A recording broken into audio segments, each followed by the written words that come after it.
switch to for the final term.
All right, good evening, everybody. It is a little bit after 5:30. It is May the 5th, Cinco de Mayo.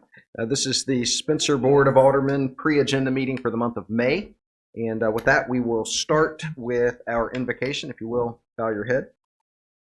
Father, we thank you for the beautiful day. We thank you for this new season of spring. We thank you for our staff and new staff that we have recently added that are with us tonight.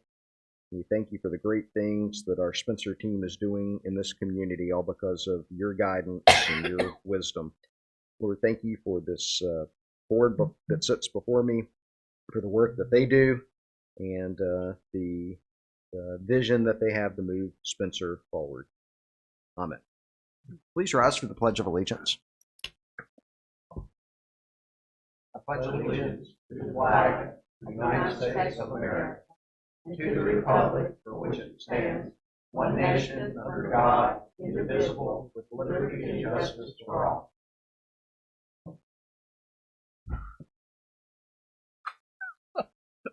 All right. We have two items tonight to discuss prior to our review of the agenda for next Tuesday's meeting.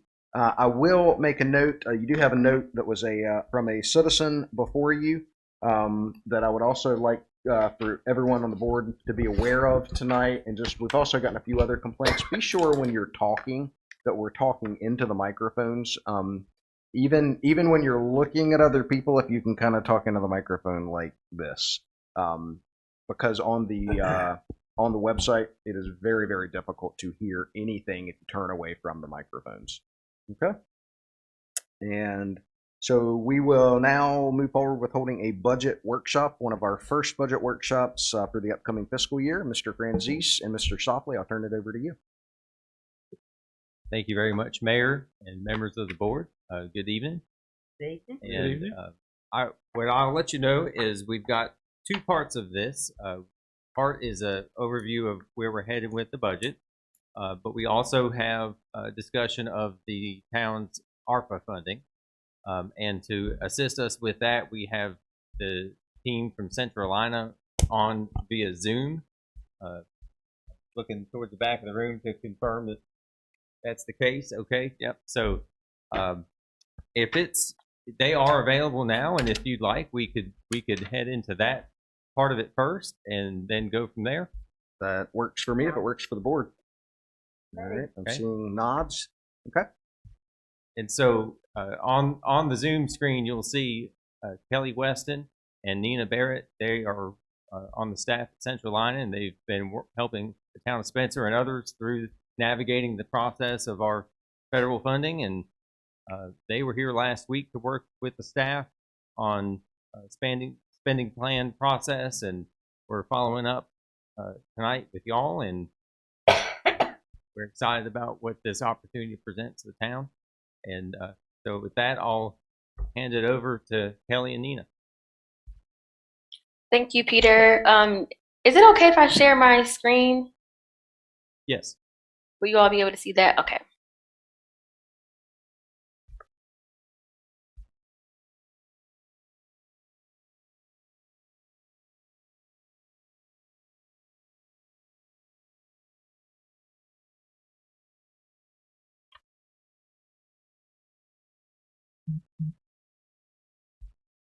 All right. Can you all see my screen okay? We can. Yes. Okay, perfect. Well, we would like to start off with introductions. My name is Nina Barrett, and I'm one of the Government Affairs and Member Engagement Coordinators here at Central Ina. I'd like my colleague Kelly to introduce herself. Good evening, everyone. My name is Kelly Weston. I am the other Government Affairs and Member Engagement Coordinator. It's good to be with you all this evening. Thank you, Kelly. So we would like to thank you for the opportunity to share an overview of the work that we've done with the town. And we would also like to spotlight city staff and thank them for their participation in the brainstorm and strategy session that we held last week with Spencer. So we are here to present a recap of the brainstorming process staff participated in last week to identify potential projects and investments for the town's ARPA allocation. Our main goal with doing this was to work with staff on a process to narrow down the focus of potential projects for the use of the town's ARPA funds. So with this, we started off with an icebreaker for staff to reflect on their town's resilience and examples of how the town has bounced back from COVID-19 impacts during the pandemic. We moved into an overview that was pretty content-based of the American Rescue Plan Act and further defined the expenditure categories that are associated with the usage of the funds. Afterwards, we presented staff with 3 different ARPA project ideas that were all tied to the revenue replacement expenditure category choice for the town to consider. All 3 project ideas demonstrate a connection to the town's strategic plan, which should help guide their decision-making process for their ARPA funds.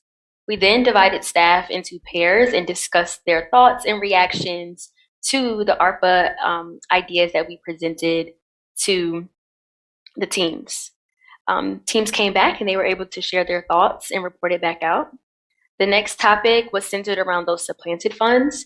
And we pulled top survey results and highlights from the community assessment, which was conducted by the ETC Institute. So we were able to find some linkage and some connections, and we saw that the survey results are a good tool for the town to use to not only gain a better understanding of the community's priorities, but to balance those with with the board's priorities when determining the best projects for those supplanted funds. We ended the session with a review of grant project ordinance samples from the School of Government and suggestions and tips to successfully complete the project and the project expenditure report, which was due last week, April 30th. So it is important to note that the town must have adopted a grant project ordinance before obligating or expending any ARPA funds. So that's a brief overview of the work that we did last week. I will turn it over to Kelly to talk a little bit more about our ARPA Peer Consortium. Thanks, Nina. So Peter and John are active participants in something that we are calling our ARPA Peer Consortium, which is a peer-to-peer learning opportunity that Central Ina is providing to our member governments at no cost to them to really provide staff with an opportunity to get some strategic support in administering ARPA allocations. And the consortium convenes every 2 weeks on Thursday mornings. These are highly interactive meetings in which Nina and I and our staff who have expertise in ARPA provide our members with background knowledge and content that's really focused on specific topics related to ARPA. And Nina, if we could go to the next slide. So you'll see there, those are some of the resources and benefits that the town receives as being a part of the consortium. And we also use these meetings really as work sessions where members have an opportunity to discuss their approaches to these different aspects of the ARPA fund administration, also learning from one another, and really just receiving some peer feedback and support on the different deliverables that are required as part of this ARPA fund administration. Nina, if we could go to the next slide. So as a member of the consortium, Spencer will also be receiving free monitoring and evaluation services to really assist staff in ensuring compliance with the various federal guidelines that are related to ARPA. And so the consortium is monitoring, and the monitoring services are underwritten by funding that's provided through the NC Association of Regional Councils of Government, our state association, as well as the North Carolina Pandemic Recovery Office, or NCPRO. And we're also working with the UNC School of Government and the League of Municipalities, as well as the Association of County Commissioners, on carrying out this initiative for the region. And so we just wanted to give you a little bit of an overview of the ARPA support services that the town has been participating in working to move forward the work of administering these funds. And yeah, I'll turn it back over to you. Thanks, Kelly. So that's a general overview of the planning process, strategic thinking, planning, and ARPA Peer Consortium services and resources that we are offering not only to Spencer, but to other communities throughout our region. So we look forward to providing the town with more support in terms of the ARPA investments through the Peer Consortium. We want to thank you again for this opportunity to share the work that we've done with your town. So we are here to answer any questions that may come about. I'll turn it back over to you, Peter. Thanks again, Nina and Kelly. So what we'd like to do next is, I'm looking at John to make sure, I think what we could do is talk about in general our approach with the budget and how the ARPA funds fit in, and then a little bit of detail on where our recommendations are heading on the use of those ARPA funds. So I've got paper that I'm going to pass down this way. I'll take one, and there will be some extras that wind up next to Stacy if anybody would like a copy.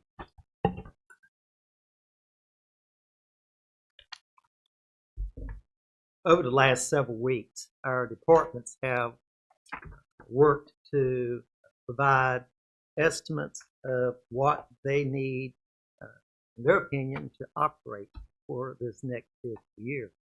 And they have been working diligently on this, and even as of today, we had a few more things pop up that had gotten overlooked.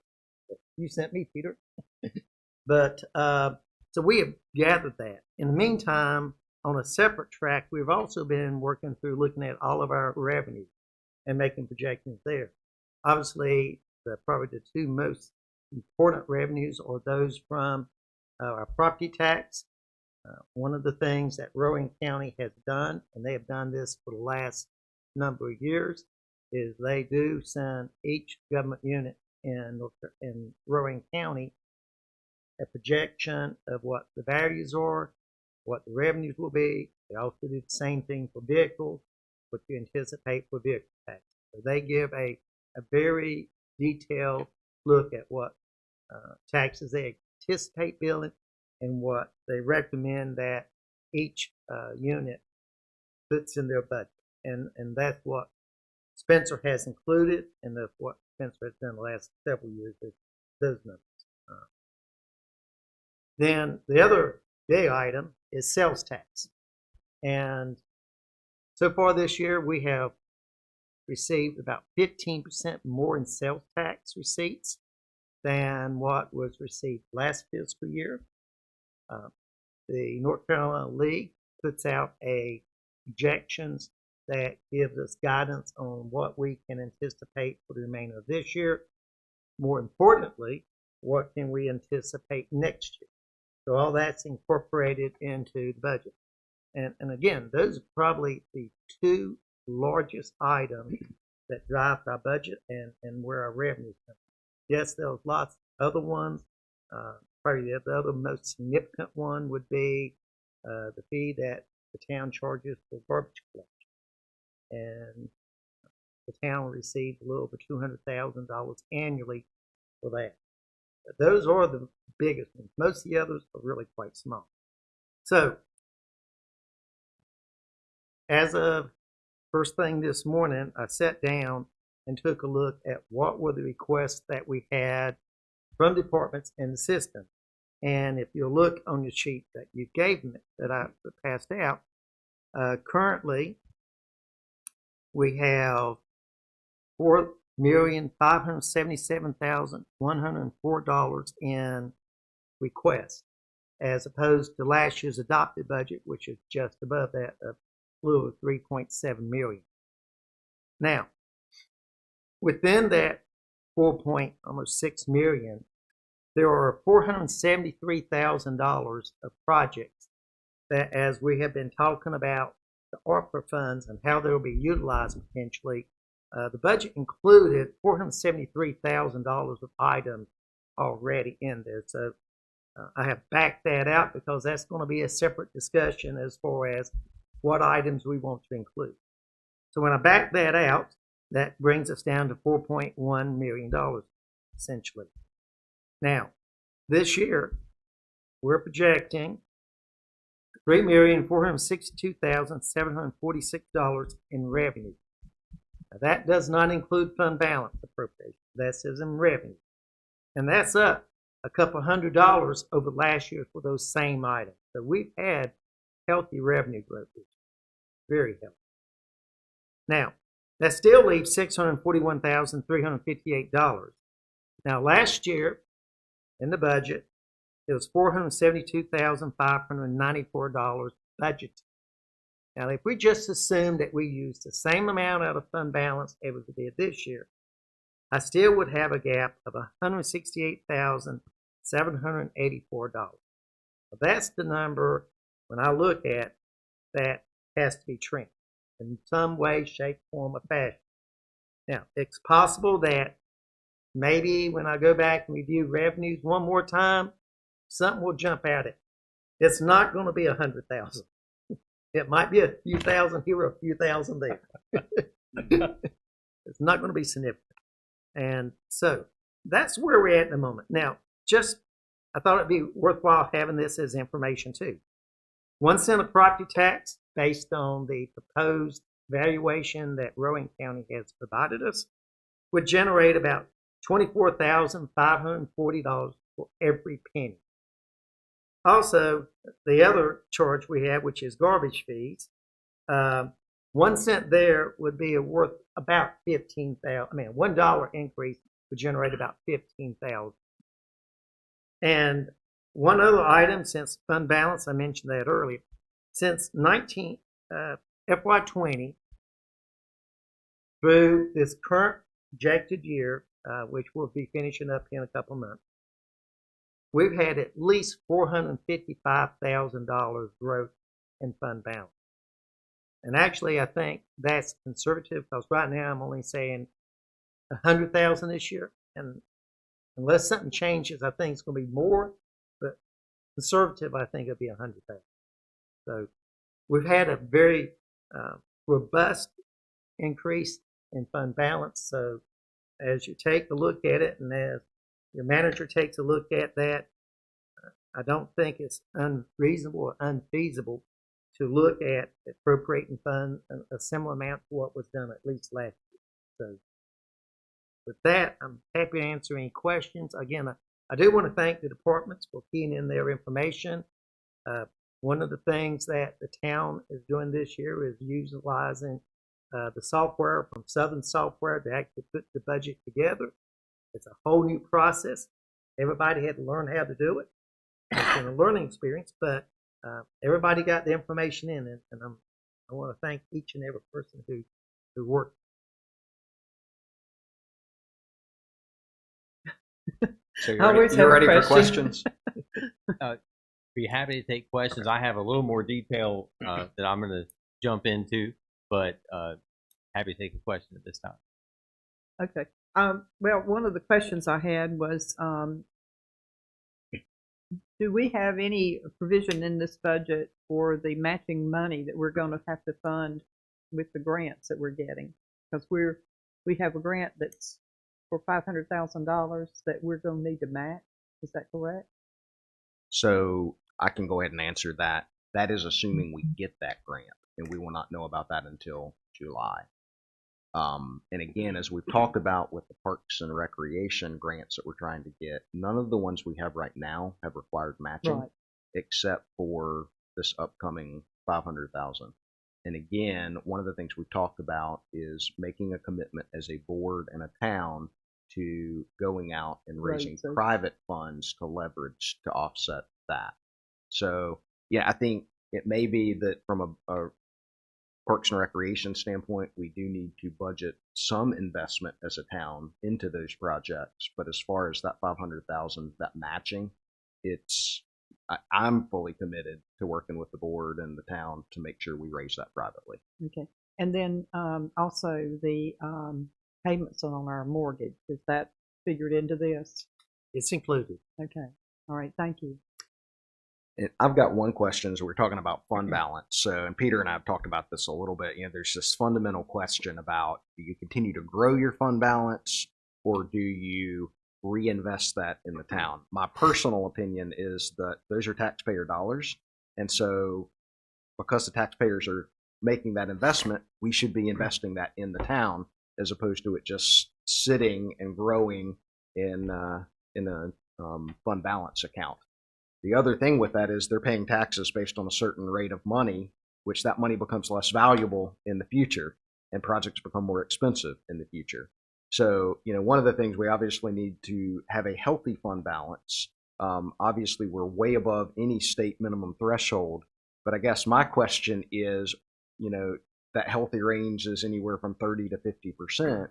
What is our percentage of this proposed budget? What are we anticipating our fund balance to be at as a percentage of that? I haven't looked at that. I know what it was, unrestricted and unappropriated. That was 25%, but that wasn't total fund balance, because you also have a portion of your fund balance that's restricted based on receivables, portion that was designated based on what you appropriate. The total fund balance is probably a good 50% of what our budget is at the moment. So it's very low. So my advice to the board would be, as we go through this process with Peter and Mr. Softly, that we definitely consider the fact that we do need to be reinvesting that money in our community. And we've got a lot of community needs right now that need funding. So rather than that money just sitting in a fund balance and continuing to grow, we need to be reinvesting in the community. I mean, as a measure, one measure is like what we right now have invested in the North Carolina cash management for our general is about 2.8 million. And that's not what we keep out to operate on a day-to-day basis. Yep. Other questions at this point from the board? On sales tax, what is it knowable? What percentage of that is Food Lion and our restaurants? No.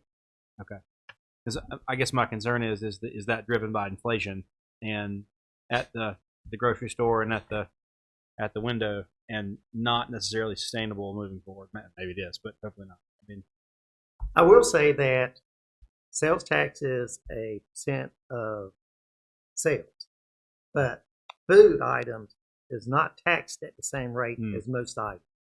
There is only 2.5%, as opposed to general goods being 7.5%. So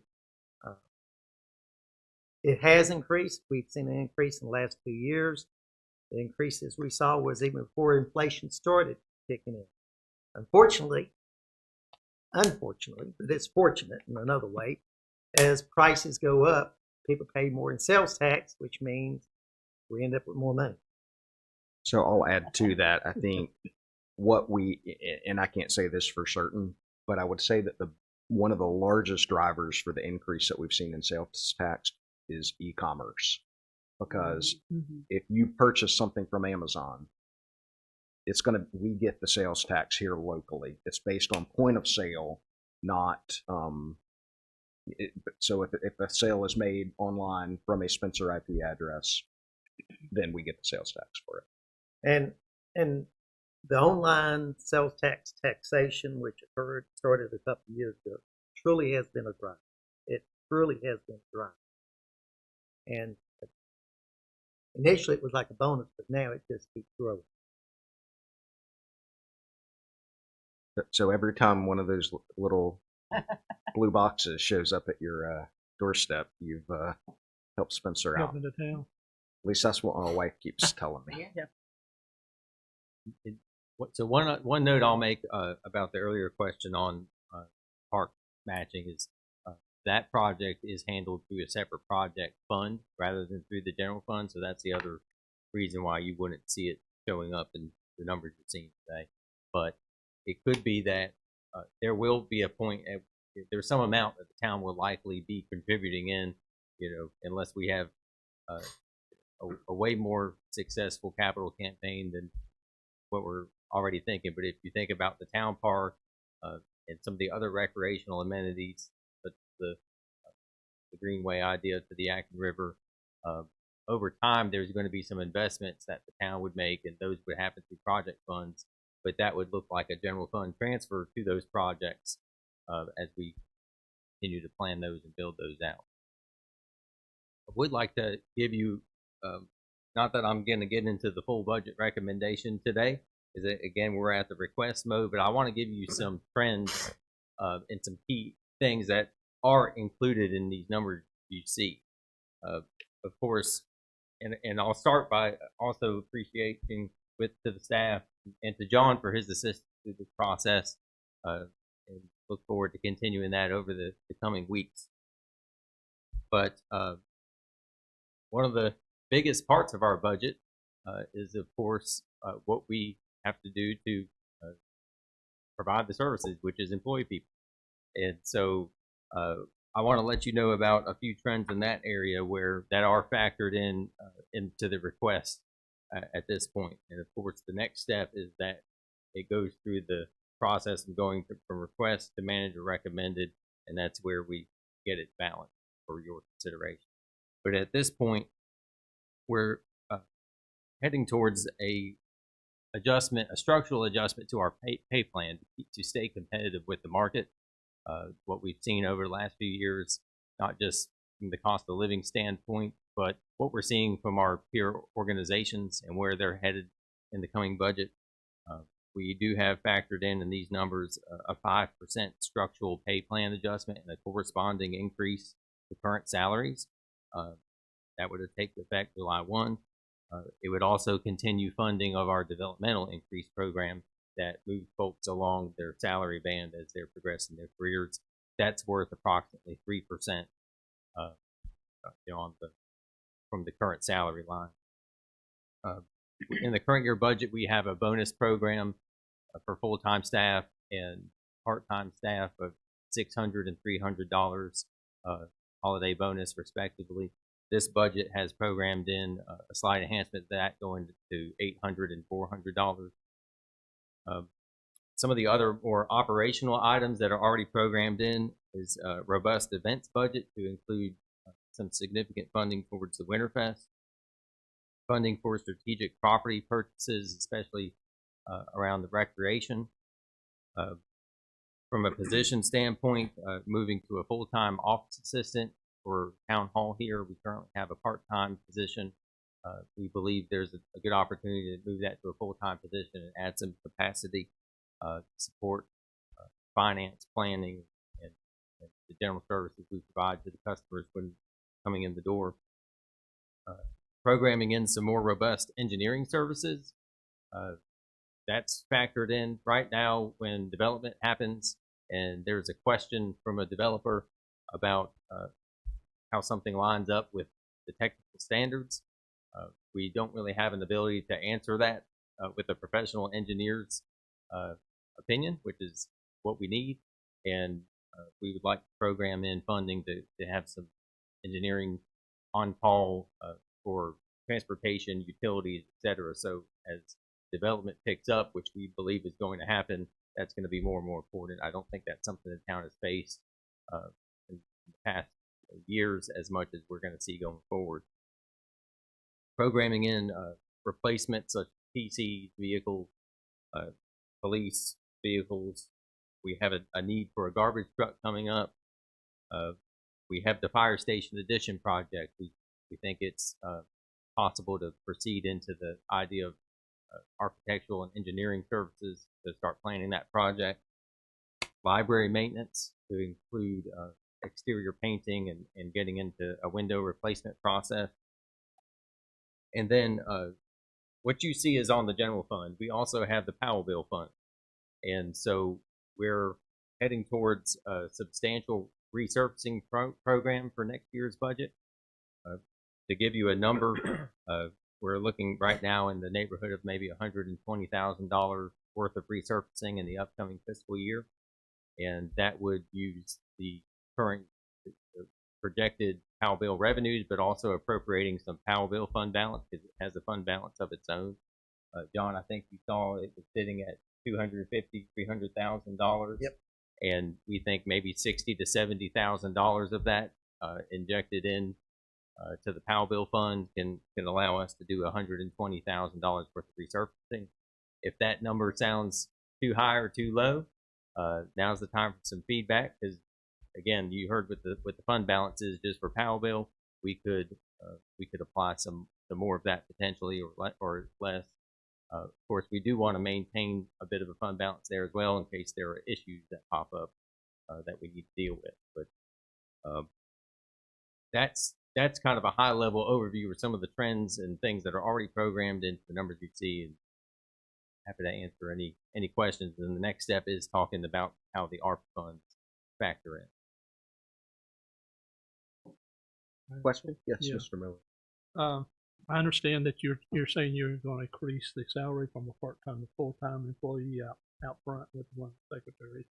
Do we have any of the part-time employees like Mr. Blunt that needs to increase his hours because I don't want to overwork him to death. It seems like he's going to be busy. Mr. Osborne might be busy. How about are we allowing for any increase in salary, increase in manpower? Actually, our contract services will accommodate, and the numbers you see, we've accommodated some additional hours planned here. Okay. I'm looking at you.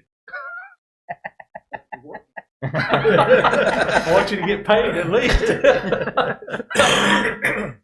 Hey, to whom much is given, much is expected. On the Powell Bill, what, and Joel, you may know this, what was the last large resurfacing contract we did, I guess, last fiscal year? What was the amount of that one?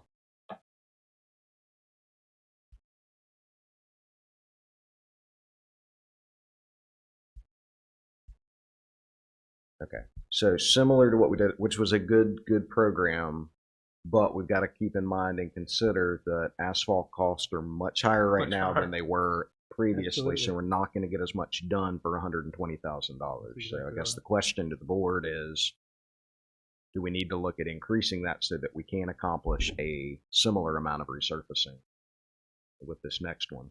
You know, and I guess what we're also talking about doing, though, we did not, I guess we used most of our Powell Bill funding, which was reduced this fiscal year. The amount was not as much as we've gotten in the past, but we used that for several repairs that we had to do with drainage culverts and collapsed road issues and those sorts of things. Right. But we do have a little bit remaining, $20,000 or so remaining from that. I think 20 to 30,000. Yes. And so are we assuming that we're planning rolling that forward as a part of this, or are we expecting we're going to spend that by the end of the fiscal year? Can't some of the ARPA funding be used for infrastructure, things like roads and collapsing roads and things like that? Well, and particularly in the approach that we're going to recommend, and we'll talk about this in a few minutes, we're going to have a lot of flexibility in what the funding can lead to through the supplanted funds process. So, yes, so there's certainly an ability to allow that to expand, but again, we do have a healthy fund balance in place that can modify this number I just mentioned. And the board also has flexibility that you go forth with, say, 120,000, and after Joel gets bids and everything, you decide that, well, we want to put more money in. All you have to do is appropriate some more money from fund balance.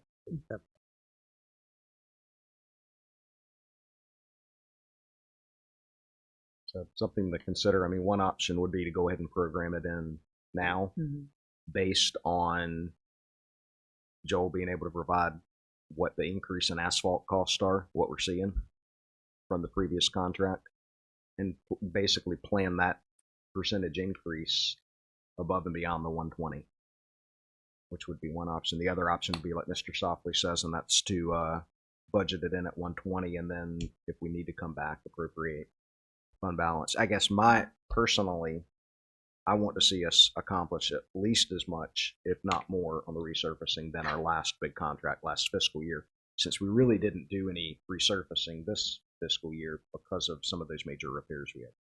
Yeah.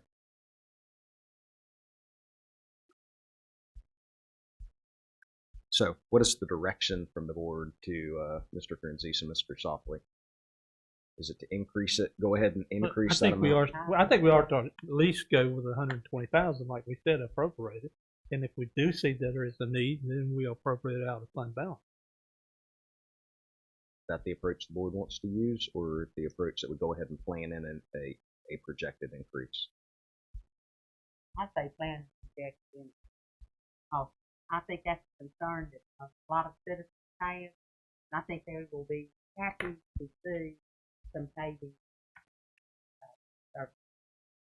And I think he does a great job keeping up what he keeps up with something. And my hat's off to him.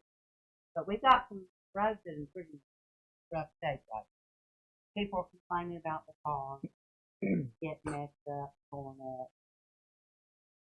But we're also looking at 168,000 to be trimmed from this projected budget too. Well, is that correct? No, that's just for the Two different yes. funds. So, Oh, okay. yes. Okay. So the PAL bill numbers I'm talking about are separate not, from okay. this general fund equation. So. Okay. All right. So I think it'd be okay to go ahead and appropriate some additional money. So if we do that, what we need to know from Joel is just basically the increase in asphalt cost that we're seeing. And that gets a little tricky, right? Because you're paying for labor, which is maybe a little more, but not as much as the material cost. So we just need to factor that in and weight it based on the increased material cost and what we anticipate that increasing the unit cost to install it compared to what we did a year ago, a year and a half ago. Okay. Good discussion. Thanks for that input. Anything else for Peter or John? Okay. So I'm going to pass another set of paper towards you, and appreciate Kelly and Nina hanging in with us. See you still there. So to talk a little bit about the ARPA funding and how it factors in here. John, do you have a copy of this? Sorry, we'll share. We'll share it. I've seen it. Yeah. So the town's allocation from the ARPA funding is $1,037,997. We'll make use of every one of those. And of course, we received about half of that last year. We're going to receive the other half sometime this year. We have until the end of 2024, I believe, to obligate, and then the end of 2026 to spend. And we're in the process now where we've gotten a lot of good information. We were told to wait. We waited. We've done a lot of work to get feedback from the community. The interim rule was in place, then the final rule, and it's a little bit been like riding the surfboard as this thing has evolved. But where the simple explanation of where we've landed in light of the final rule, which offered a lot more flexibility than we originally thought, because they changed the revenue replacement category. That was one of the original categories, is revenue replacement. We were not going to be able to justify doing that. And that category offered a lot of latitude in that you can use revenue replacement funds to do anything that you would typically have the authority to do. The final ruling, kind of like your taxes and you having a standard deduction, the final rule provided what's called a standard allowance, where up to $10 million can be claimed towards revenue replacement, and you use that with a lot of flexibility. And so, not that we can do 10 million, but we can use our full allotment. So in other words, if you're a larger organization and you're getting 30 million, you can use 10 million in this way. If you're like us and you're getting approximately 1 million, well, you can use all of it in this way. And the guidance that we've received now is that that's what you should do, is because it's a simpler process when it comes to reporting and compliance. And there's a few ways you can do that, and the simplest way within it is to use it towards salary. And Kelly and Nina, speak up if I misstate anything. Y'all are the experts, but that has been what we've determined in terms of the ARPA funding, is that you can use that to cover salaries, and then that frees up money that you would have typically had to put towards that to do other things. And that's what this term supplanted funds comes from. So that then, as terms of the federal dollars and what you're reporting to the federal government, you're saying you're using it for salaries, and that's what you're reporting about. But then you have your other revenues now freed up that you can apply towards other projects, other things. What you see before you is a concept of how the approximately $1 million could be applied over the next 3 fiscal years to achieve some of the supplanted fund ideas that you see on the second list. And so what this is showing is, for the upcoming fiscal year, some projects, and some of these are already programmed in the numbers that John was mentioning, but not all of these. But these are some ideas for the coming fiscal year. The Yadkin River Trailhead gap, the amount that we might need to fully fund the project as estimated. We're currently refining the project estimates before being able to move forward. We'll hear more about that later. The 17th Street stormwater improvement. That's something that we've been working on, getting some estimates for what it would take to solve the stormwater issues on 17th Street. We've got an estimate. We're waiting some final estimates, but we think that number there, 115,000, could achieve the design phase of that project. Now, of course, that would mean there's a construction phase. Probably, what you see here is probably 18% of what you would have to spend in construction. But that would get us down the road of solving the issue. The library window replacement project I mentioned, another one on this list, to the tune of $50,000. The fire station expansion design, and then also continuing the business grant program that was put in place this year. We currently have in the budget $10,000. Kyle and the Salisbury Community Development Corporation secured some grant funding from Duke Energy to enhance that by $25,000. This is an idea that the town could provide a similar enhancement. And the reason that this is in the list is that when we did the community survey, that emerged as one of the highest priorities in the community of how funds should be used to in terms of supporting businesses. And so then the idea there is to use that for 2 more years, $25,000, 2 years, a total of 50,000. And then also a garbage truck. There's a need for replacing our older garbage truck. That could be financed in a few different ways. This assumes that maybe some sort of down payment towards the full cost of the truck could be applied. We also are waiting still some information on a potential use of Volkswagen settlement funds to potentially fully fund this, and another item further down the list, which is a new fire engine.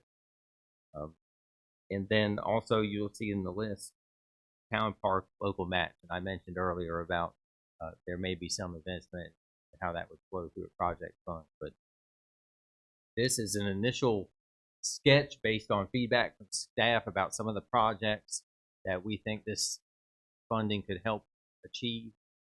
Again, it's a starting place for a conversation, and we'd love to hear your feedback, your ideas, what makes sense, what should be added, what should be removed, but just kind of a starting place for your consideration. I'm sorry, one other comment I'll say is the top part of this, in terms of how the funds are applied over fiscal years for the salary, is of course tied to the list below with supplanted funds. So if there's a different phasing of the supplanted fund needs, then that would drive how we program in federal fund salaries. This is a little front heavy that's letting us in the first year use about half the funds and then split the other half over the following 2 years.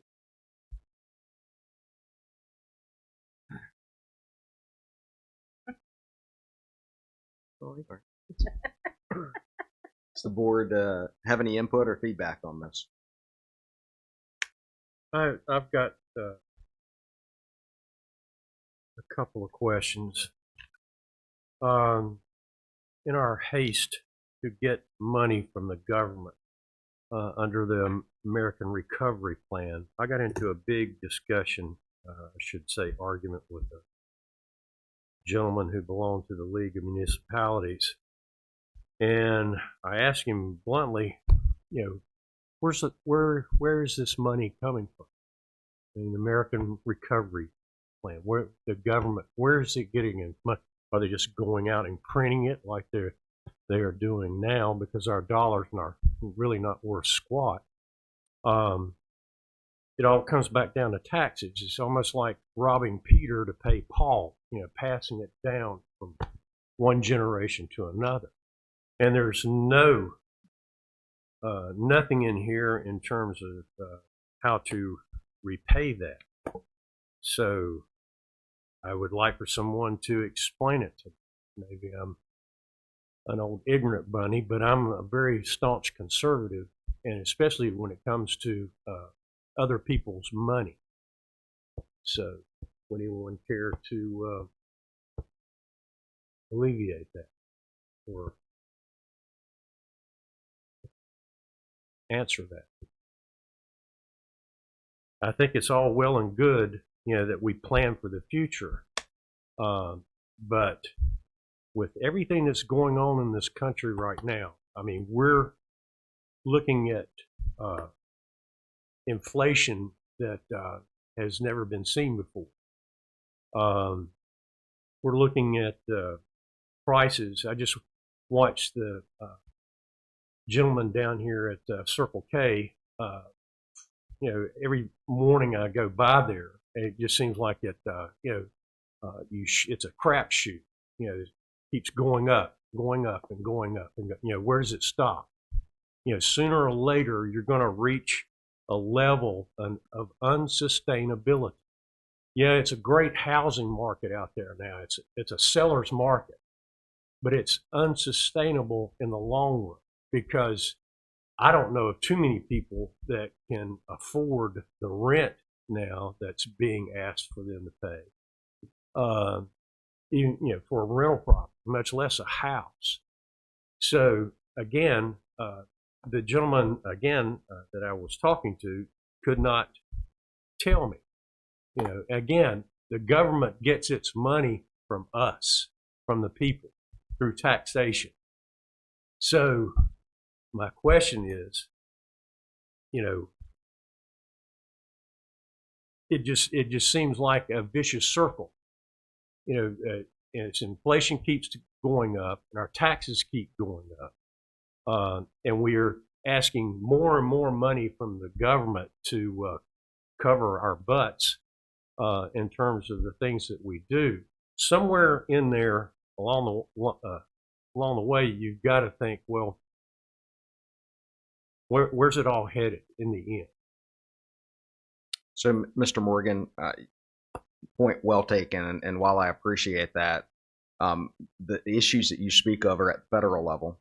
We control the local level, and from the federal level through the state, through the county, we as a local municipality who is much in need of funding to be able to move some of these important projects forward have what really is for us at least, a once in a lifetime opportunity.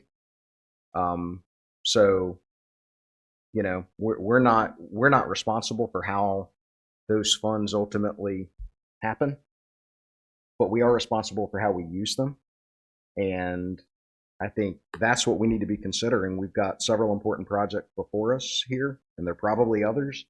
That's what we need to be looking for. We are being given an opportunity to fund important investment in our community, and that's what we need to be doing. And regardless of how the money came about at the federal level, we need to focus on being good stewards of it here at the local level and making it go as far as possible for the benefit of our citizens.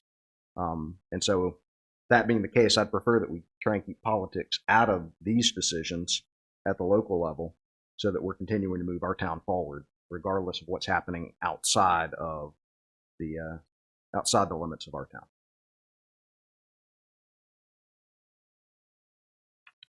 So, from the board, are there specific input regarding any of these projects, questions that you have, additional needs that we know are out there that we feel like the ARPA funds need to be considered to be used for? Yes, and that would be with stormwater.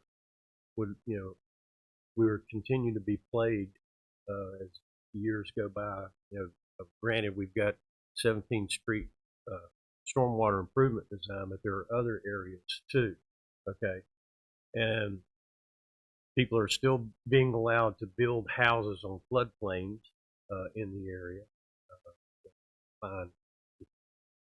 Mind-boggling, but we've created some of these problems, or the town has, or the people that were in charge in the past have, along 7th Street and Whitehead, Grants Creek. So is anything other than the 17th Street in terms of storm? Let's clarify one thing as far as development in the floodplain, Mr. Blunt. That should not be occurring because there is an ordinance preventing that, unless, of course, they do have a permit from the Army Corps of Engineers for fill in a floodplain. Any request for a zoning permit to build any structure, one of the first things we look at is the structure, no, not even the structure, does the property include any floodplain, which is the wider of the designations, or floodways, which is actually the walls of the creek or stream.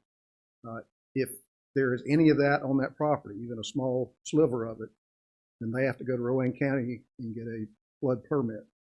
Rowan County requires them to survey the property, not just look at the GIS map, but survey the property, determine where the floodway is. And they're not allowed to build any structure in the floodway. So from several years back, and that obviously before I got here, but for many years, that has been the process. So nothing's being built in floodways now. If you want to build a driveway in the floodway, obviously that doesn't raise the water level, so they let them do that. But if even a little corner of your house is in that floodway, they won't let them build it there. They can move the house. Right. And Sam, you make a great point about stormwater projects, and that's something I wanted to point out to the board beyond just the stormwater, even the fire station expansion design. These are designs that are being proposed. They're not actual projects. And so designs age. And as designs age, if you don't move forward with actually constructing it in a timely manner, what happens is you ultimately end up having to redesign it down the road if codes change and that sort of thing. So it is somewhat of a risk, or maybe albeit a commitment, that the town is making with both of those proposed projects, that if we design it, we need to be ready to move forward with it in a reasonable amount of time. Otherwise, we've effectively wasted $350,000 plus. What's the estimated? I know this is way in front of where we would be. What's the estimated project cost for either of these design projects in terms of, and we're ready to go with that? They're going to be in the order of millions Each? Yeah. I mean, 17th Street's a $1.5+ million project. Fire station expansion. probably in the same neighborhood. I think that was about the previous space needs study that the town did 2016 or so, had a cost, I think maybe 1.6, 1.8 million for station expansion. That was looking at a different model than we're probably going to need to use due to property involved. Probably be slightly more compact than what that proposed. Of course, time has changed and construction costs have changed, but that's the general neighborhood of it. Man, I'd love to think we'd have both. We'd be able to do both, but I think we might just pick one for now. Question is, how are we going to raise that money? Right. And I kind of agree that it's almost about, we'll be doing good to do one of them, much less. So I think that's something we need to look at. We should consider both of those studies feasible at this time. Well, and if we have further expansion outside of our current ETJ or expansion in that Within the direction, ETJ, we may need to look at fire protection and satellite. a satellite So station somewhere hopefully else. we'll get some revenue from that to kind of offset that. Hopefully. I mean, that's the only thing you can look forward to for it right now.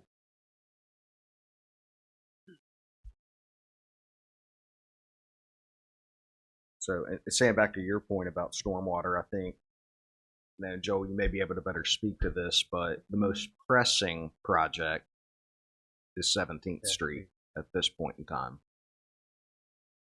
But there are others out there.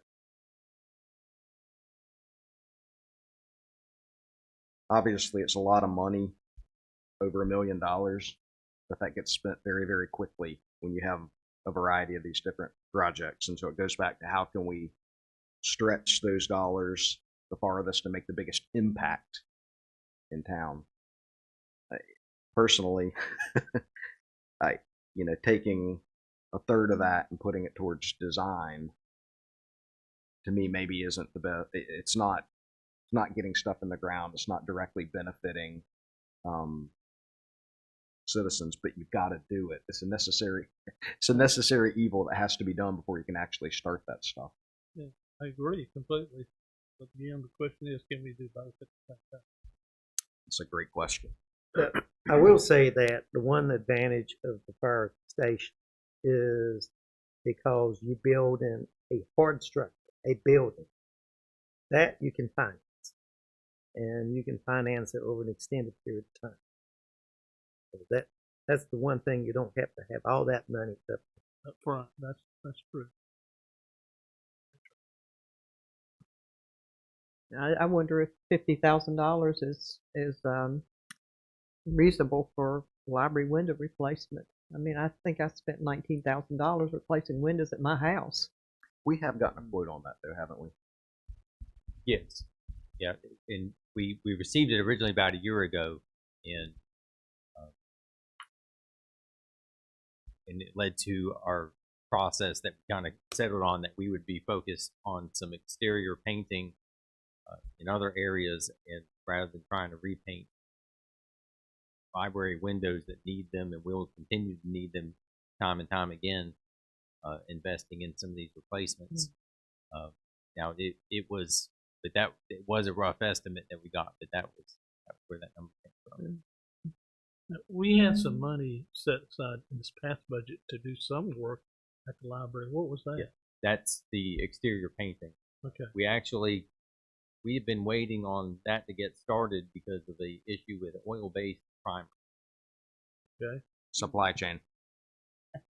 All right. But we actually, But that doesn't include the windows, does it? Or does it? no, it would Okay. be the exterior painting for other areas. Other Right. besides the window. Okay.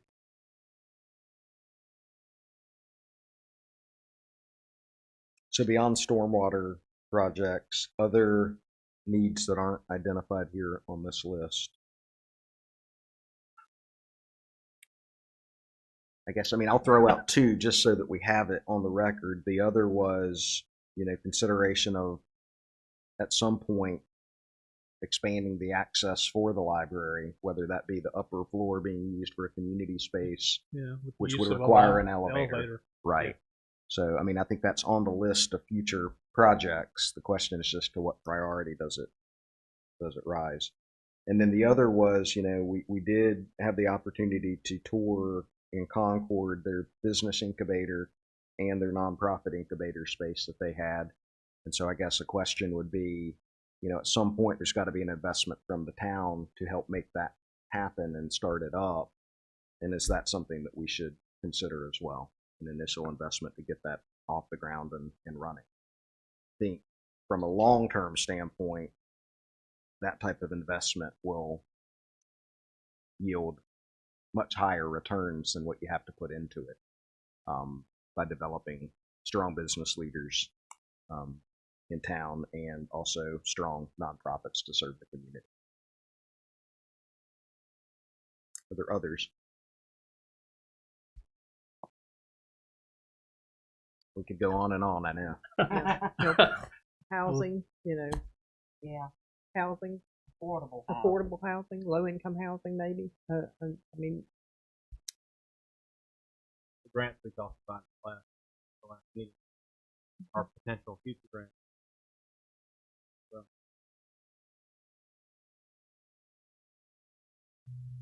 So I do have a question between the two design projects. Is there a preference from the board with which of those we feel like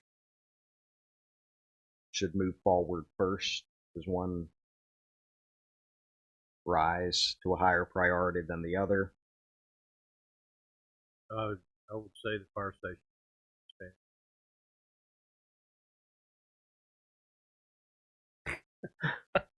well,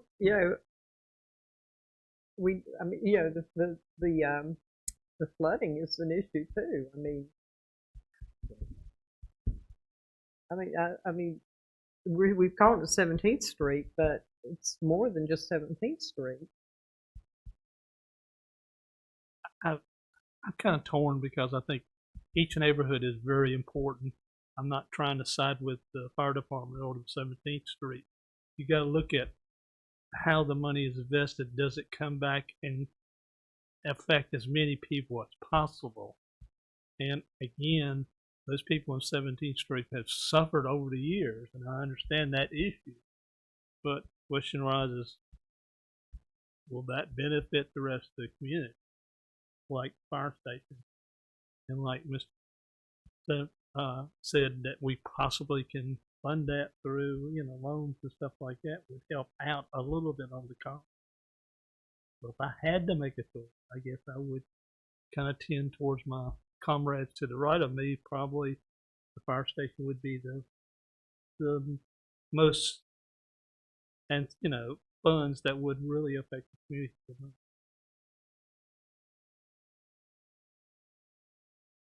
I think we just need more money. Right. So there you have it.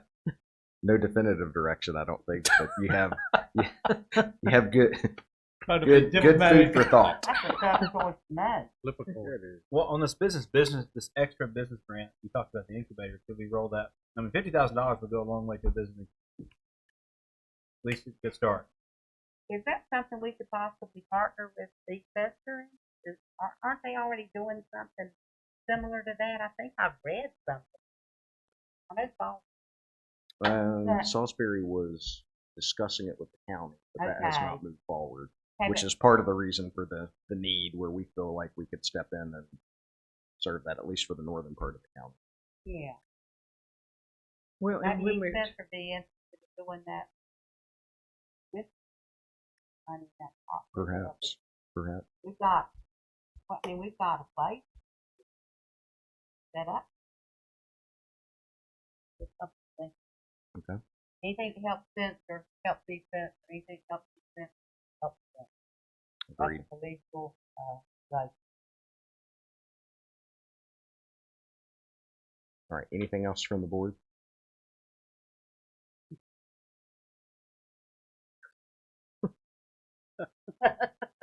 yeah, We don't have to solve it all tonight. Started This is, saying this we is got a your lot of first things. look at Oh, it. A lot of You're gonna have a things. chance. You're gonna have a chance to think about it. All right. Anything else? No, well, just to remind everyone to breathe, and it'll be okay. I will say the immediate decision is really about, in terms of, again, the federal money and our spending plan and what we report, is the idea that we would set up projects for this federal grant that is going into our salary. So I do want to make sure everyone understands and agrees with that approach in terms of an ARPA spending plan, and that then knowing that then creates the supplanted funds. And so, because what that will then result in is us coming back to you with an updated grant project ordinance that then spells out what I just described. And none of these projects would wind up being in it. That's we would handle that through the budgets. But Essentially, by doing it through wages, makes the compliance piece much easier, right? yes, Okay. That sounds smart. I'm in favor of it. Makes your job easy. The keep it simple method. yeah, call it salaries and then use it for other things. No, it's salaries. It's It's salaries. salaries. No, it's salaries. I understand that. It'll be reported Except we take salaries. the money that we were spending on salaries and fund the other projects. Well, and I think that's part of the final guidance from the federal government, is that they realized, especially for small towns like us, from our end as well as from their end, the nightmare of a record keeping process that it would be had they not allowed this type of flexibility. the federal procurement processes that we would have to follow to, for example, use this money to build anything You don't even want would to just think be about very that. complicated compared to what, just applying it in salaries. It's still a good use of funds, and it frees up the local revenue sources to do other things. I was part of the North Carolina procurement system in my previous job, and it is a headache. Yeah, I identify with that 100%. Don't go there. All right. So, given that, is the general consensus among the board to direct the town manager and interim finance officer to proceed with the salary replacement model? Yes. Okay. All right. So we'll look forward to receiving that updated project ordinance. Okay. Good. And again, thank you to Kelly and Nina, and appreciate y'all joining us virtually this evening. And they did enjoy their trip to Spencer. I would have had them.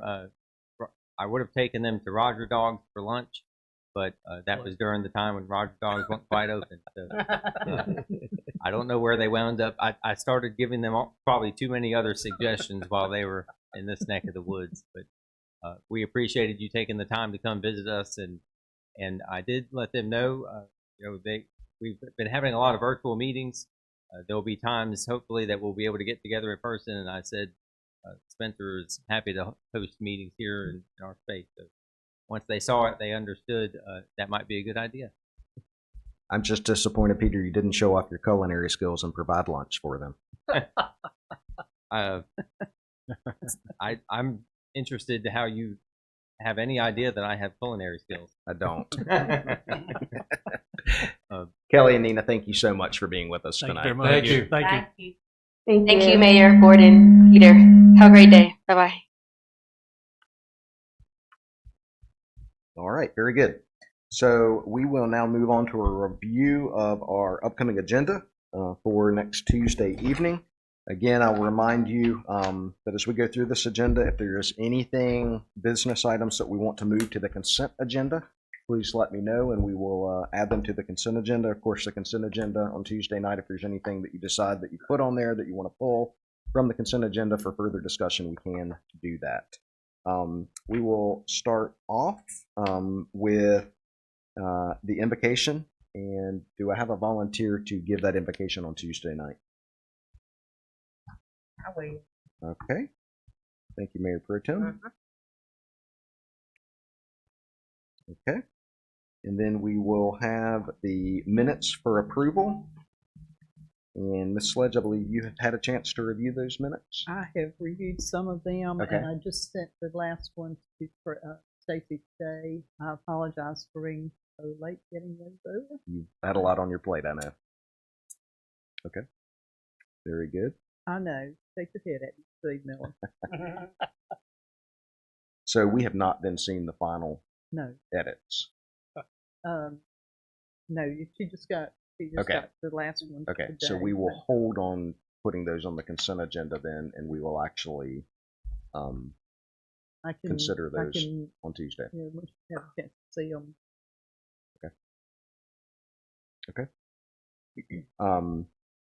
Then we'll have additions or deletions and adoption to the agenda. So I guess, is there anything on the agenda that's been proposed thus far that the board members know about that also needs to be added?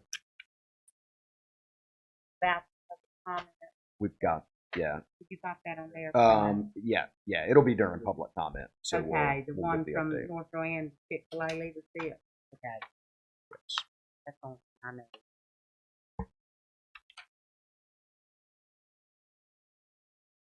And that is a great question. We are not showing public comment on, or am I just missing it? I didn't see it. I think it does. Yep, that'll be added back in. Okay, thank you. And we'll add that after recognitions, correct? Okay. Thank you for that. Okay. Okay. Anything else? Yes. There are two. There's one, potentially two items we would like to add on. One will be an update on the audit. John, I don't know if you want to give a quick overview at this point, but we anticipate the auditor being here again on Tuesday. I have been in discussions with them pretty regularly for the last, well, I've been in discussions with them, but for the last several days, I've been in a lot of discussions with them, talking about making sure everything was ready, issues that we need to resolve. One of those would be is that because we slipped another month, they need to do a extension for the local government commission requirements. So that will be here.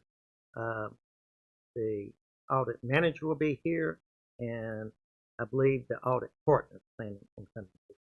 And they'll be available to answer any question that you may have. We throw things at them.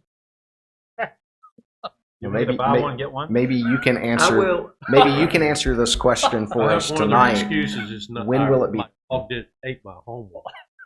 No, that wasn't one of my excuses I Please. got. When will it We be have a done? Dunkin' Have booth they we can have they put 'em in. It will committed be to done. that? Okay.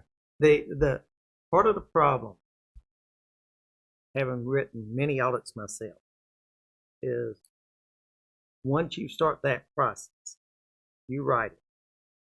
It then goes to a review process where they take a look at what you wrote. They go back and look at your notes and everything. If they find something they don't like, you get it back in your lap again. And you got fix it. And then you got to send it back again. And I know when I was at Salisbury, that process at times took a long time. Write it, and we were writing it ourselves then, but getting it back and forth, it sometimes took weeks, even after it was drafted. So they will be here to explain again some issues. I will say this. This year was a challenge. I'm glad I wasn't the auditor because a lot of the information they needed wasn't readily available. The way our former auditor prepared stuff was not easily exchangeable. And a lot of values and totals, they had a very difficult time trying to figure out what they were or match up there. So they had, I think it has gone longer than it needed to. I also know that they had a firm down with COVID for a while. Unfortunately, that happened more. But I do understand some of the challenges they had. So, but as I said to the partner today, I understand some of their challenges. I understand you have to go through the review process. When it goes to somebody's desk, I want it looked at then, not still at the bottom of the pile, and then they get to it. I want it worked on and then sent back. Thank you. Okay. The only other thing I would say is that this whole situation that they've gone through this year would not happen another year because now they know what the balances are. They know all the account grouping. They've got everything automated. The issues they had would not be faced in future. Will their information be exchangeable if we decide to go somewhere else? Legally, it has to be shared. Standards require any auditor to share their information.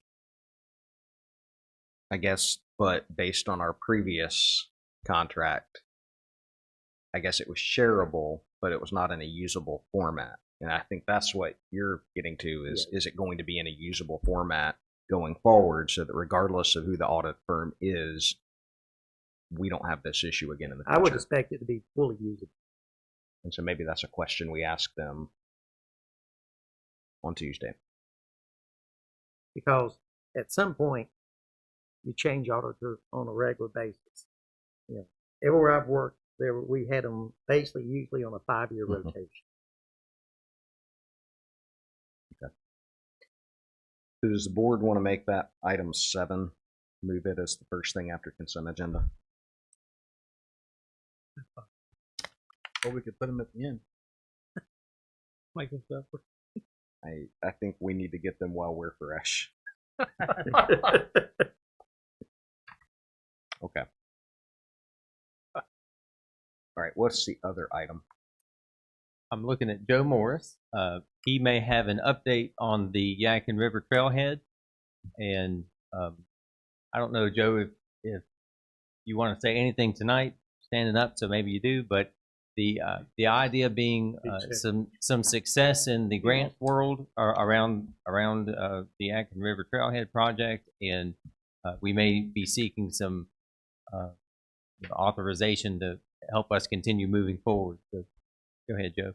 So I know the town manager shared with the board the award, the notification of the award on the Recreation Trail Program grant. And so we have been told that we will receive $100,000 for that project. And so the thing that we're sort of alluding to is there's a timing issue. I know everyone here appreciates how much Steve Miller has been leaning on me about getting this project.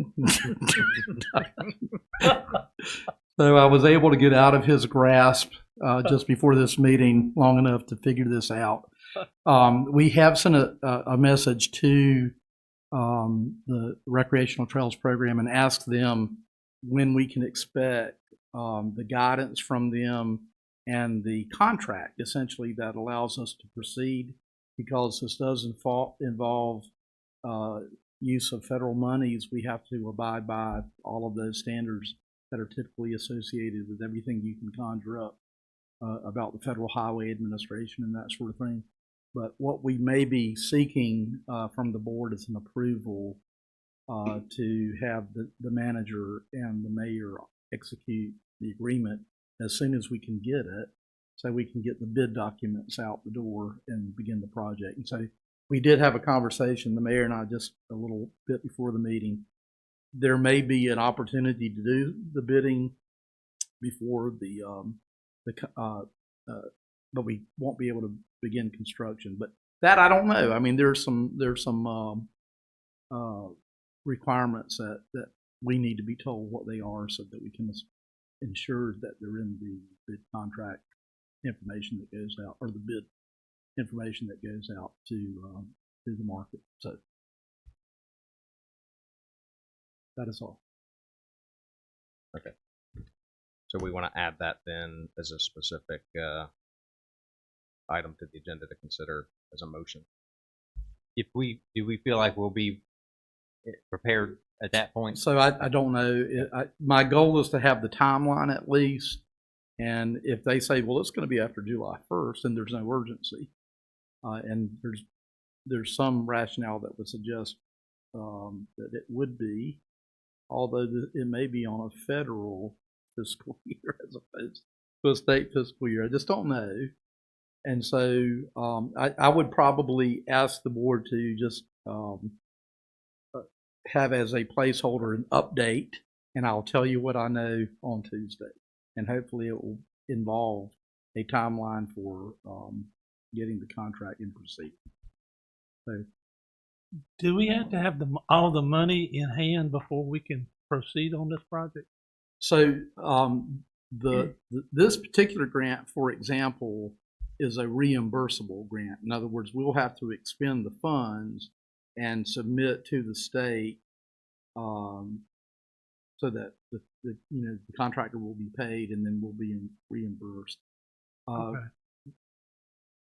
Peter and I were looking at the budget the other day, and we have about $389,000 on hand. Yeah. We have the additional $100,000 that is in this particular grant.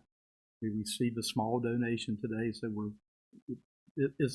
those numbers are not absolute; they're pretty close though. But to answer your question, we would want to have a plan at least before we go to bid for where all the funds come from, and that may be a John Softly question because I know you're talking about ARPA monies and that sort of thing. So we do have the money in hand. Well, depending on what the board decides with the town manager's plan here, we have an estimated budget of $560,000. That was the estimate that was provided to us by the design by Jeff Ashball, and so we believe that we have at least a strategy to meet that number based on the procurement of this grant, and then whatever decision is made about how the ARPA. The $71,000 $71,000 gap. That's is right. That's the gap, right. Okay. And actually, it's a little less than that now based on the donation. That's Joe another thing I'm alluded to. hoping to have figured out between now and Tuesday, because we have done design work and paid for design work that will be reimbursable to us as part of this grant program. And so it'll probably actually be less than $70,000. But basically, we have the majority of the money with a small gap that we do have a plan for how to address that gap to, as Joe said earlier, cover the whole shebang. Right. The big issue, though, is more so with this $100,000 grant and trying to proceed before we have all of the terms of the grant contract because it's federal funding. So if they require us to go through certain things like Davis-Bacon Act procurement and all of those sorts of things, then the contractor, we've got to build that into the bid document so they know exactly what they're bidding on. And if we don't, then that may impact the bid, that sort of thing. So we've got to make sure we have all of that finalized, and that's why Joe's going to be pushing forward to try and get the state to give us guidance on that and what's going to be required as far as that, so we can get it bid and get it under construction. I fully anticipate we'll be able to build the entire project. That's what I'm saying on May 5th. Talk to you next week. It's more about the timing. Yeah. Yeah. Okay. So do we want to add that as an item right before the departmental reports? Is that acceptable? That would be That a work? logical place to do it. I think. Okay. All right. We'll add Yadkin River Park update or Yadkin River Trailhead update. Okay. I'm going to pause for a moment because I see we have a few faces that I saw on Facebook today that we probably want to recognize. I assume that's why they're here. So, Chief Lanning, you want to make a few introductions?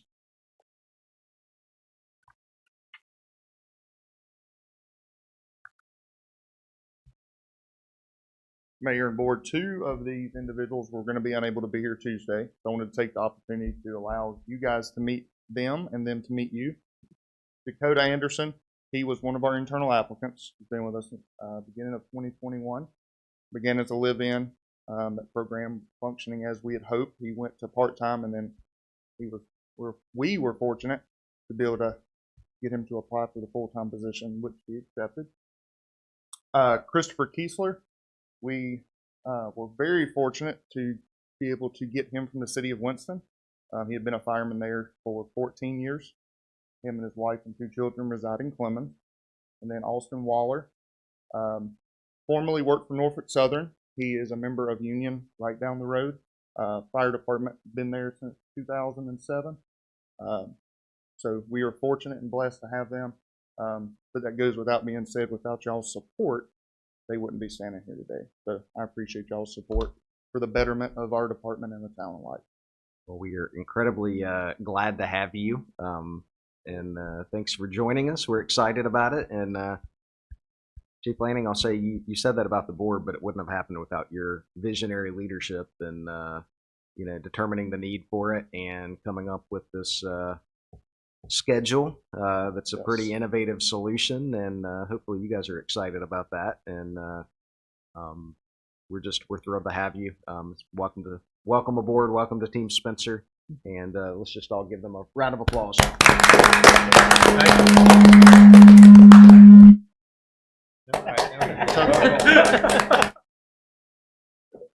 Absolutely. So they will begin shift, or Mr. Anderson here will begin his shift work on Sunday. So, trying to get an extra day out of you, wasn't he? Yeah. So absolutely. Thank y'all. Thank you very much. much. Thank you, gentlemen.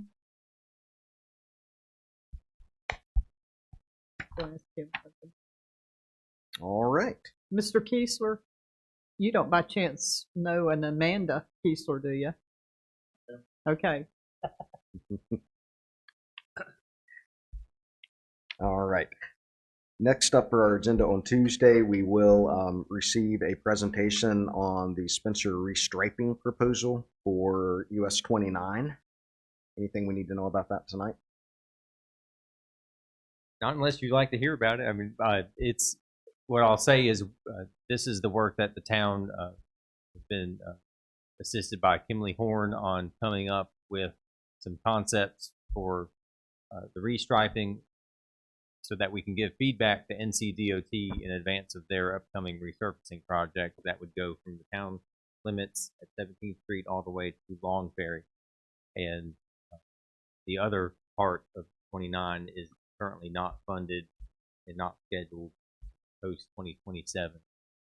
So that's the other side of the equation. Of course, this concept helps the town achieve the vision of a way to get on foot or on a bicycle from here to the Yadkin River by combining a restriping with what the NCDOT 3rd Street Greenway project could fund in terms of sidewalk improvement. You'll be hearing more about that as well. That's what you'll be hearing about on Tuesday. Okay. I have my curiosity. I know that about a year and a half ago, there was a Salisbury Avenue Improvements Community Input Survey that was put out, made available, and then it was withdrawn. Have they been reestablished? Are people still being able to make their input into this? Because I know that there are a lot of people out there that are opposed to this, and they would like to know more about it.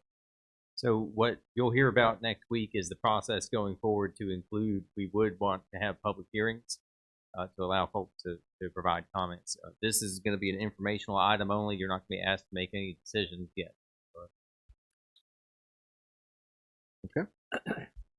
We will also receive a presentation, I assume, for Mr. Blunt on the Town of Spencer Comprehensive Plan. All right.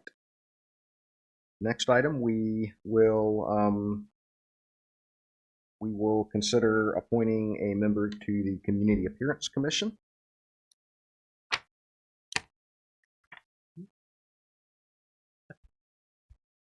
And board, if there's anything that comes up that we need to add to the consent agenda, let me know. Well, the only thing I got to say about that, if she's here, I'd like for her to stand up and speak. Absolutely. We let the others Absolutely do that. So if she's not here, I can understand we could consent agenda that. I would prefer that we not on that. Okay, item, that's just fine. to allow her the opportunity. That's fine. But I'd like to give her an opportunity if she's here. Okay. Next item is to consider adopting a budget amendment ordinance on the 8th Street ballpark. Yes, and this is similar to what you've previously seen with donations going towards the work that the Friends of the Ballpark are doing. We had received a few of the larger donations in advance of them getting their 501c3 status, and so this was a donation of $2,500 received by the town, simply appropriate into the recreation maintenance budget. Fund the activity. So does the board want to keep that as a regular item or add it to the consent agenda? I think we should keep it as a regular item because it's a good idea to let people know that they can donate and that there are people who are donating monies. Okay. Because I think we had. We did. We did. Might get another one there. There you go. Okay. Next one is budget amendment for another donation, and that is for the fire department. Yes, and this is a $50,000 donation that Rowan County provided to the town of Spencer and other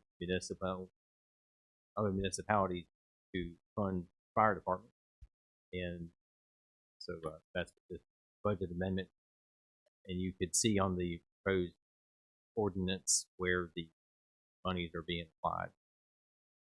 And I would request that we keep this as a regular agenda item because I do know the county commissioners work very diligently to provide this funding across the county for municipalities because of the mutual aid we provide to the county departments.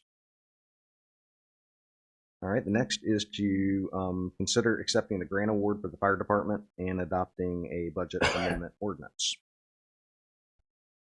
Yes, this again, funding for the fire department received from the office, North Carolina Office of State Fire Marshal, Department of Insurance, $10,000, and this is going to be able to provide educational supplies for fire department.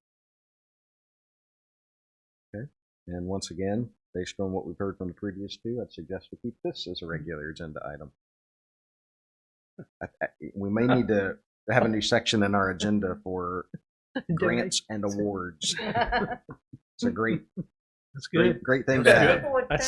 Sounds good to me. That's Yeah, great. it's a great problem to have. And then the next one, I would assume we'll do the same thing. And we have been notified, as was previously mentioned to the board, about the Robertson Family Foundation grant award and the budget amendment ordinance for vintage sign restoration for our what we call the ghost murals in town, restoring One thing that we do need to do is update the description here because there's two grants here. One is Robertson Foundation, the other is the Woodson Foundation. Okay. So we need to update the description to reflect both. Do we need what? Just one? One budget ordinance. One ordinance. Yeah. Okay. And I wrote it where that you accept both grants as part of that ordinance. Is it Woodson? Woodson Foundation. Woodson Foundation.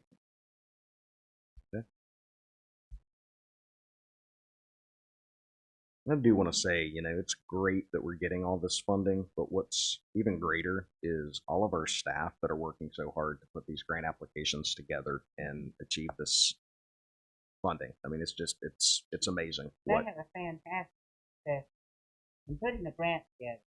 Oh, I've been amazed. Yep.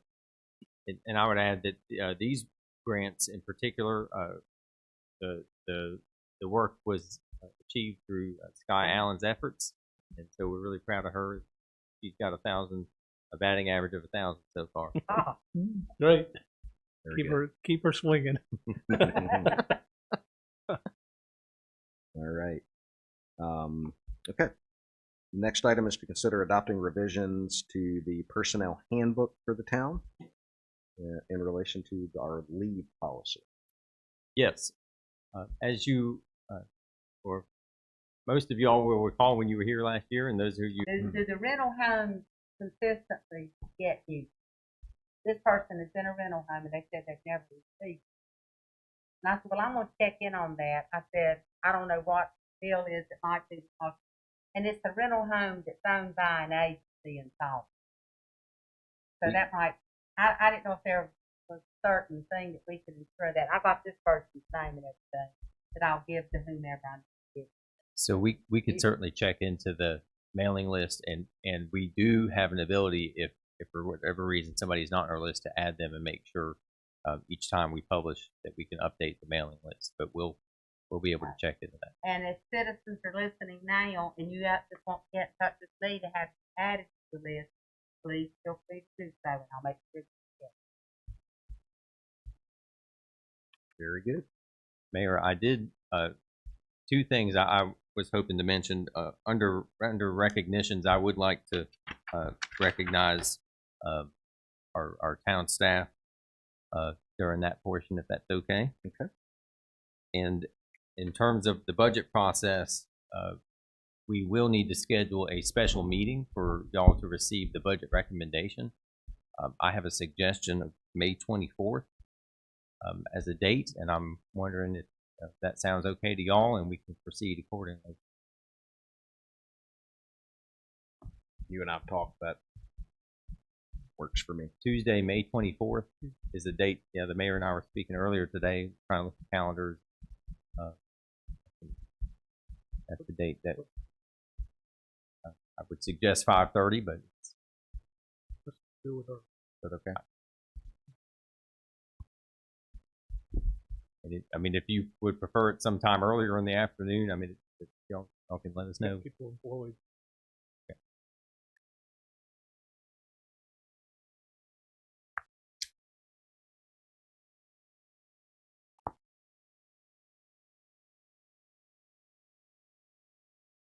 Okay.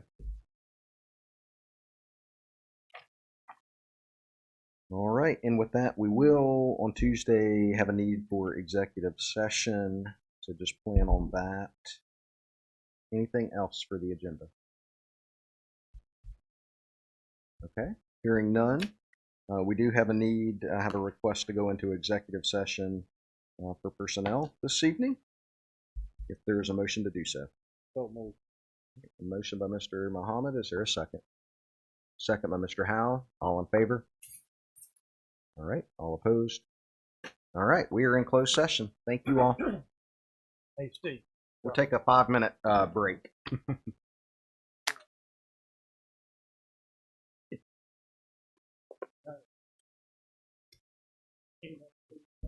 Dr. Joel,